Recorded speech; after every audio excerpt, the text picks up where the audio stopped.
আমি শুধু ইস্তেগফার করলেই কি আল্লাহ তাআলা আমাকে রিজিক দান করবেন, খাবার দান করবেন, কোনো কাজ না করলেও? তখন সে চিন্তা করলো, আমি ট্রাই করে দেখবো যে আল্লাহ তাআলা আসলেই আমাকে ইস্তেগফারের বদৌলতে রিজিক দান করেন কিনা।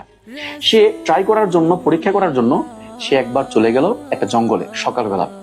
যাওয়ার পর থেকে সন্ধ্যা পর্যন্ত সে ইস্তেগফার করতেছে, কিন্তু কোনো খাবার কেউ নিয়ে আসছে না, কোনো খাবার আসছে না। সন্ধ্যার পরে এসে চিন্তা করলো, এখন যদি সে গাছের নিচে থাকে, জঙ্গলে থাকে, তাহলে যে কোনো ক্ষতিকর প্রাণী, ভয়ঙ্কর প্রাণী এসে তাকে আক্রমণ করতে পারে। এজন্যে সে গাছের উপরে গিয়ে অবস্থান নিল। রাত্রেও সে এখানে অবস্থান করবে, দেখবে যে কেউ তার জন্য খাবার নিয়ে আসে কিনা।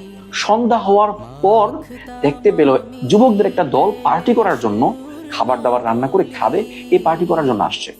তখন তারা খাবার দাবার রান্না করতেছে। রান্নার পর যখন খাবে, এমন মুহূর্ত একটা ডাকাতের দল তাদের উপর আক্রমণ করলো।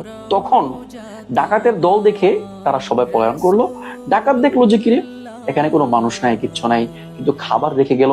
তার মানে হচ্ছে খাবারগুলোর মধ্যে বিষ মিশিয়ে আমাদেরকে মারার জন্য হয়তোবা তার কেউ রেখে গেছে। তো কেউ হয়তো আশপাশে আছে, এটা খোঁজার জন্য তারা আশপাশে তল্লাশি করা শুরু করলো।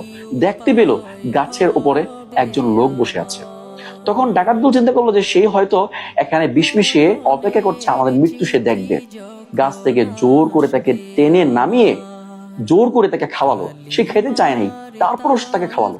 তো সে খাওয়ার পরে ডাকাত দল যারা ছিল সবাই খাবারটা খেলো। খাওয়ার পর এই ব্যক্তিকে জিজ্ঞেস করলো যে খাবারের মধ্যে কোনো বিষ নেই, কিচ্ছু নেই, তাহলে তুমি খেতে চাচ্ছিলে না কেন?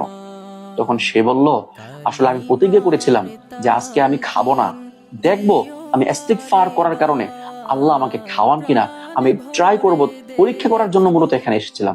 কিন্তু আমার কাছে প্রমাণিত হলো যে ইস্তেগফারের ফলাফল অবশ্যই আছে, অর্থাৎ ইস্তেগফার করার দ্বারা অবশ্যই আল্লাহ তাআলা তাকে রিজিক দান করবেন, যেমনটা আজকে না চাইতেও জোর করে আপনারা আমাকে খাওয়ালেন। তো এই হাদিস থেকে, এই ঘটনা থেকে আমরা বুঝলাম, কোনো ব্যক্তি যদি কোনো টেনশনে থাকে, কোনো ডিপ্রেশনে থাকে, অথবা কোনো অভাব অনটনে থাকে, সকল অভাব অনটন, রিজিকের অভাব, অথবা যে টাকা পয়সার অভাব, যে কোনো অভাব দূর করার জন্য ইস্তেগফারটাই যথেষ্ট।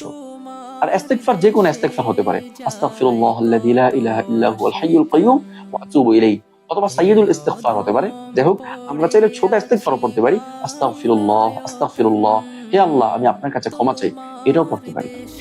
যে ব্যক্তি ইস্তেগফারকে আঁকড়ে ধরবে, অর্থাৎ সব সময় উঠতে বসতে সর্বাবস্থায় ইস্তেগফার করবে, আল্লাহ তাআলা তাকে 3টা পুরস্কার দান করবেন। এক নাম্বার হচ্ছে, আল্লাহ তাআলা তাকে সকল প্রকার বিপদ থেকে বেরিয়ে আসার রাস্তা খুলে দিবেন। 2 নাম্বার হচ্ছে, ওয়া মিন কুল্লি হাম্মিন ফাওজা, এবং সকল প্রকার টেনশন, ডিপ্রেশন দূর করে দিবেন।